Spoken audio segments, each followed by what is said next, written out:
నమస్కారం, నా పేరు Shravani. Welcome back to my family outing time YouTube channel. Please subscribe చేసుకోండి. మొన్న వెన్స్డే సైన్స్ డే అని మా జ్యోతిర్లింగ్ వాళ్ళ స్కూల్లో సైన్స్ ప్రాజెక్ట్ అయితే ఇచ్చారండి. సైన్స్ ఎగ్జిబిషన్ ఉందని, దానికోసం మేము చంద్రయాన్ 3 అనేది ప్రిపేర్ చేసాం. అది ఎలా ప్రిపేర్ చేసామో ఈ వీడియోలో చూపిద్దాం అనుకుంటున్నామండి. మా జ్యోతిర్లింగ్ స్కూల్లో ప్రాజెక్ట్ వర్క్ ఉందని మాకు ముందు చెప్పలేదండి. మాకు మండే నైట్ తెలిసిందండి 10 ఆ టైంకి. ఇంకా ట్యూస్డే ఒక్కటే మాకు టైం ఉందండి, వెన్స్డే ప్రాజెక్ట్ సబ్మిట్ చేసేయాలన్నారు. మేము ఇంకా ట్యూస్డే ఎర్లీ మార్నింగ్ మా హస్బెండ్ డ్యూటీకి వెళ్ళే ముందు తయారు చేశారండి కొంచెం. తర్వాత మళ్ళీ ఈవినింగ్ వచ్చాక కూడా కొంచెం తయారు చేశారు. దానివల్ల మేము వీడియో అయితే మీకు కంప్లీట్గా చూపించలేకపోతున్నాను. ఇలాగ మనకి ట్యూబ్లా తయారు చేసుకోవాలండి ర్యాకెట్ కోసం. 3 అనేవి అలా చేసుకోవాలి. 3 పార్ట్స్ కింద, ఒకటేమో పెద్దది, 2 చిన్నవి తయారు చేసుకోవాలండి. అంటే మనకి రాకెట్ షేప్ వస్తుంది కదండి, ఒకటి పొడుగ్గా వచ్చి మధ్యలో అటు ఇటు వస్తుంది కదా, దానికోసమని ఫస్ట్ ఇది ప్రిపేర్ చేస్తున్నారు మా హస్బెండ్.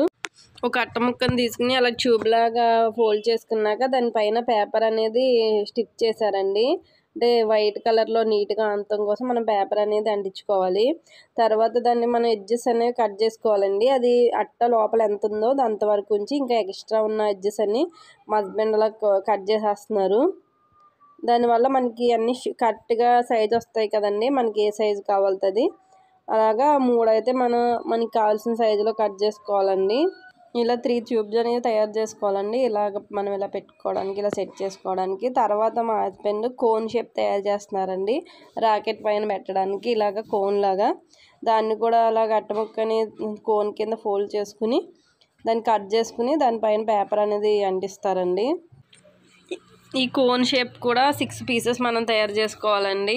2 పెద్దవి, 4 చిన్నవి కింద. పేపర్ కూడా గమ్ చేస్తున్నారండి. ఇంకా ఎక్స్ట్రా ఉన్న పేపర్ని కూడా కట్ చేసేసుకోవాలి.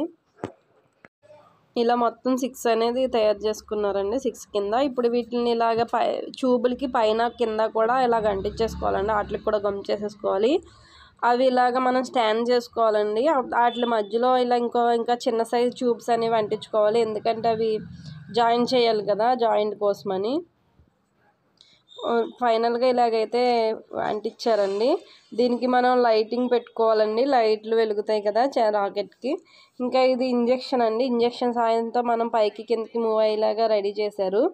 ఒక ఇంజెక్షన్ భాగాన్ని పై దాంట్లో పెట్టారు, మిగతా భాగాన్ని కింద పెట్టారండి. అంటే నేను అది వీడియో తీయలేకపోయాను, నాకు కొంచెం హడావిడి పని ఉండడం వల్ల. ఫైనల్గా అయితే ఇలాగ రెడీ చేశారండి. ఫైనల్ లుక్ అలా వచ్చింది. లైట్లు పెట్టారు కదండి, ఆ లైట్లు వెలగడానికి ఇలా బ్యాటరీని కూడా సెట్ చేసుకున్నారు. బ్యాటరీ సహాయంతో లైట్లు కూడా వెలుగుతాయండి.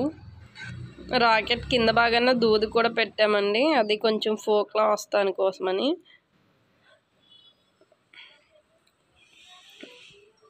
స్విచ్ అలా నొక్కుతుంటే లైట్ అనేది వెలుగుతుందండి. అది ఇంజెక్షన్ సాయంతో అలా కిందకి పైకి మనం మూవ్ చేసుకోవచ్చు. దానికోసం 2 ఇంజెక్షన్స్ అనేవి కావాలండి. రాకెట్ కింద ఒకటి సెట్ చేసుకోవాలి, మన చేతిలో ఒకటి సెట్ చేసుకోవాలి. మధ్యలో చిన్న ట్యూబ్ లాంటిది, వైర్ లాంటిది పెట్టుకోవాలండి వాటర్ మూవ్ అవ్వడానికి. అలా పైకి కిందకి మూవ్ అవుతుందండి రాకెట్ అనేది. చాలా బాగుందండి, చాలా బాగా వచ్చింది రాకెట్ కూడా నిజంగా. వాళ్ళ స్కూల్ టీచర్ కూడా ఫోన్ చేసి చాలా బాగుంది మేడం అని చెప్పారండి. ఫైనల్గా ఒక దాని మీద, చిన్న దాని మీద చంద్రయాన్ 3 అని, ఒక దాని మీద ఇండియా అని డ్రా చేసుకున్నామండి. ఇంకా మధ్యలో ఏరో మార్క్ కూడా డ్రా చేసుకున్నాం. ఇంకా ఇండియా ఫ్లాగ్ కూడా పెట్టాల్సి ఉండేదండి, కాకపోతే మాకు దొరకలేదు. చాలా షాపులకు తిరిగాము, ఇది టైం కాదన్నారు. ఇంకా స్కెచ్తో అన్న డ్రా చేయాల్సింది, మాకు అంత టైం సరిపోలేదు. వీడియో నచ్చితే లైక్ చేయండి, ప్లీజ్ సబ్స్క్రైబ్ చేసుకోండి. Thank you for watching.